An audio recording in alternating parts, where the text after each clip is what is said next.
बांग्लादेश नेता तारिक रहमान 17 साल बाद जब ढाका लौटे तो देश में जश्न का माहौल था, लेकिन अचानक की धमाकेदार धमकी ने पूरे बांग्लादेश को हिला दिया है।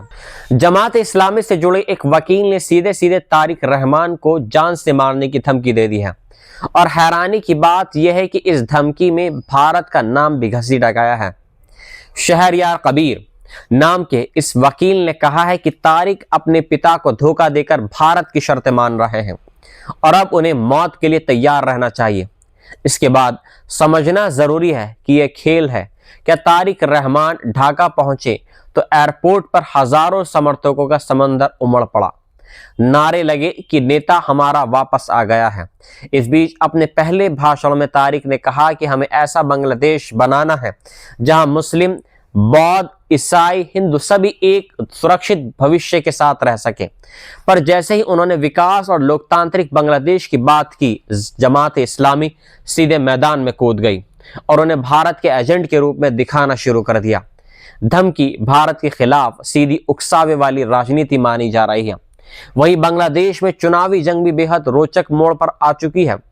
आवामी लीग पहले ही बैन की वजह से बाहर है और अब लड़ाई एक तरफ बीएनपी और तारिक रहमान, दूसरी तरफ जमात इस्लामी और एनसीपी के बीच सिमट गई है। जमात चुनाव को टालना चाहती है जबकि तारिक तुरंत चुनाव कराने पर जोर दे रहे हैं और यही असली टकराव की जड़ है।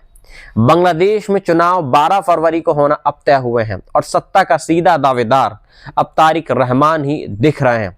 उन्हें युवा और सुधारवादी गुट का समर्थन मिल रहा है, जबकि जमात पाकिस्तान समर्थक विचारधारा के साथ कट्टरपंथ को आगे बढ़ा रही है और भारत विरोध को अपना हथियार बना चुकी है।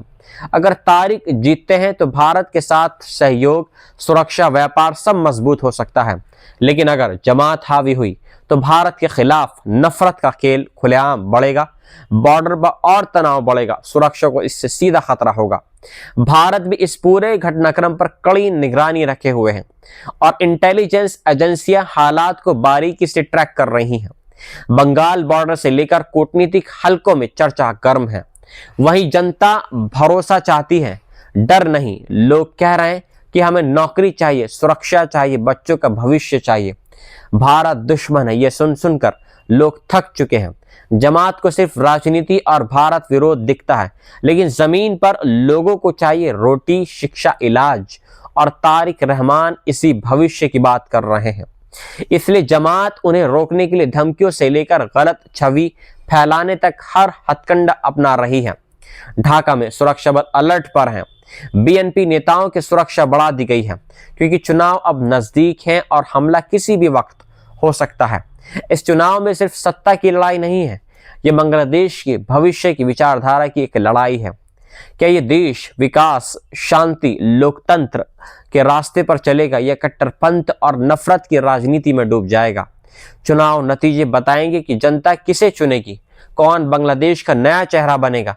लेकिन इतना जरूर तय है कि भारत के लिए भी ये चुनाव बेहद महत्वपूर्ण है, क्योंकि पड़ोस में कौन सत्ता में आता है ये हमारी सुरक्षा पर सीधा असर डालता है।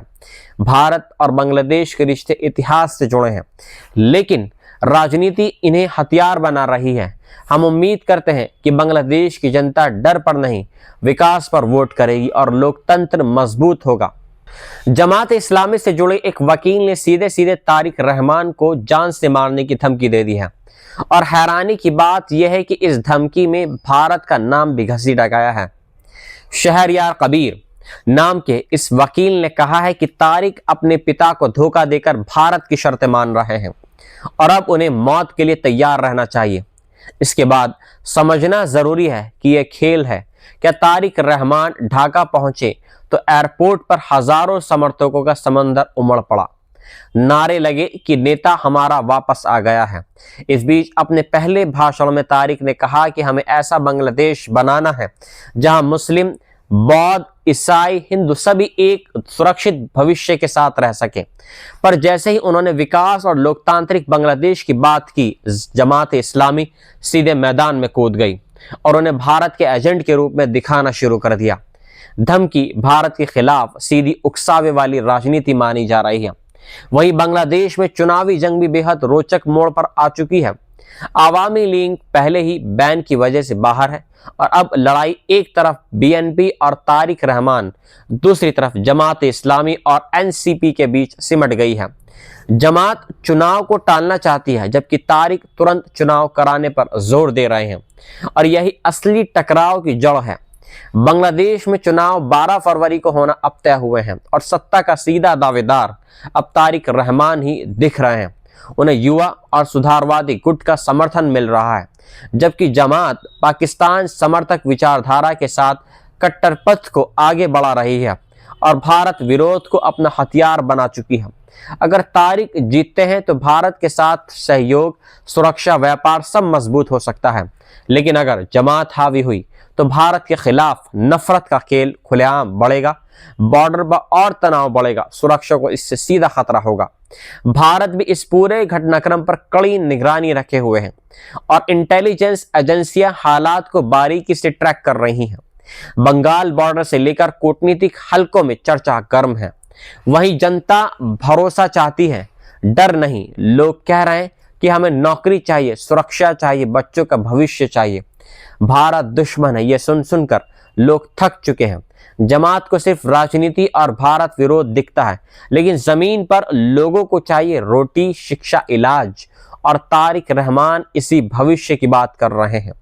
इसलिए जमात उन्हें रोकने के लिए धमकियों से लेकर गलत छवि फैलाने तक हर हथकंडा अपना रही है। ढाका में सुरक्षा बल अलर्ट पर हैं।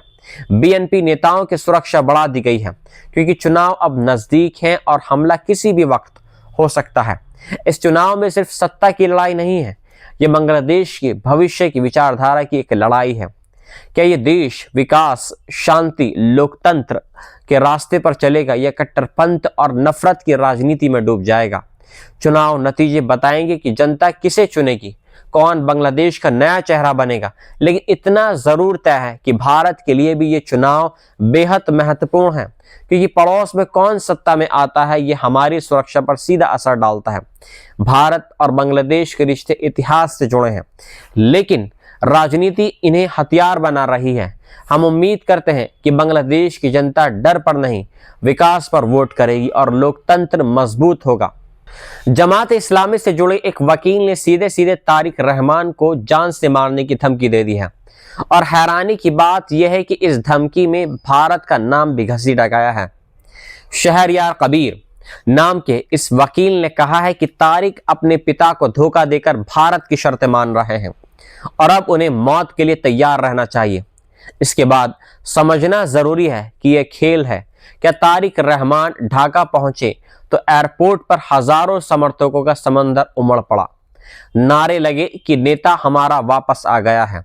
इस बीच अपने पहले भाषण में तारिक ने कहा कि हमें ऐसा बांग्लादेश बनाना है जहां मुस्लिम, बौद्ध, ईसाई, हिंदू सभी एक सुरक्षित भविष्य के साथ रह सके।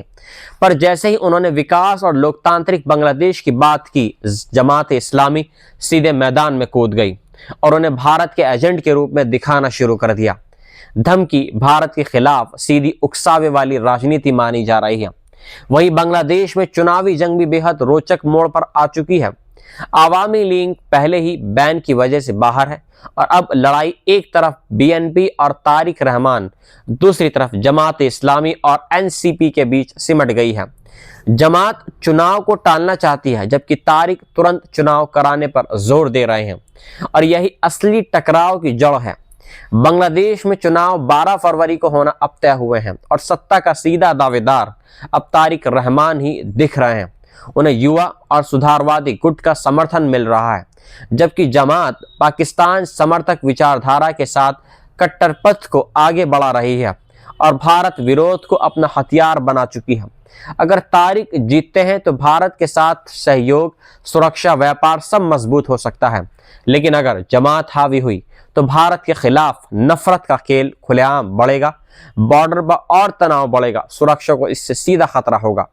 भारत भी इस पूरे घटनाक्रम पर कड़ी निगरानी रखे हुए हैं और इंटेलिजेंस एजेंसियां हालात को बारीकी से ट्रैक कर रही हैं। बंगाल बॉर्डर से लेकर कूटनीतिक हलकों में चर्चा गर्म है। वहीं जनता भरोसा चाहती है, डर नहीं। लोग कह रहे हैं कि हमें नौकरी चाहिए, सुरक्षा चाहिए, बच्चों का भविष्य चाहिए। भारत दुश्मन है, ये सुन सुनकर लोग थक चुके हैं। जमात को सिर्फ राजनीति और भारत विरोध दिखता है, लेकिन जमीन पर लोगों को चाहिए रोटी, शिक्षा, इलाज, और तारिक रहमान इसी भविष्य की बात कर रहे हैं। इसलिए जमात उन्हें रोकने के लिए धमकियों से लेकर गलत छवि फैलाने तक हर हथकंडा अपना रही है। ढाका में सुरक्षा बल अलर्ट पर हैं। बीएनपी नेताओं की सुरक्षा बढ़ा दी गई है, क्योंकि चुनाव अब नजदीक हैं और हमला किसी भी वक्त हो सकता है। इस चुनाव में सिर्फ सत्ता की लड़ाई नहीं है, ये बांग्लादेश के भविष्य की विचारधारा की एक लड़ाई है। क्या ये देश विकास, शांति, लोकतंत्र के रास्ते पर चलेगा या कट्टरपंथ और नफरत की राजनीति में डूब जाएगा? चुनाव नतीजे बताएंगे कि जनता किसे चुनेगी, कौन बांग्लादेश का नया चेहरा बनेगा। लेकिन इतना जरूर तय है कि भारत के लिए भी ये चुनाव बेहद महत्वपूर्ण है, क्योंकि पड़ोस में कौन सत्ता में आता है ये हमारी सुरक्षा पर सीधा असर डालता है। भारत और बांग्लादेश के रिश्ते इतिहास से जुड़े हैं, लेकिन राजनीति इन्हें हथियार बना रही है। हम उम्मीद करते हैं कि बांग्लादेश की जनता डर पर नहीं, विकास पर वोट करेगी और लोकतंत्र मजबूत होगा।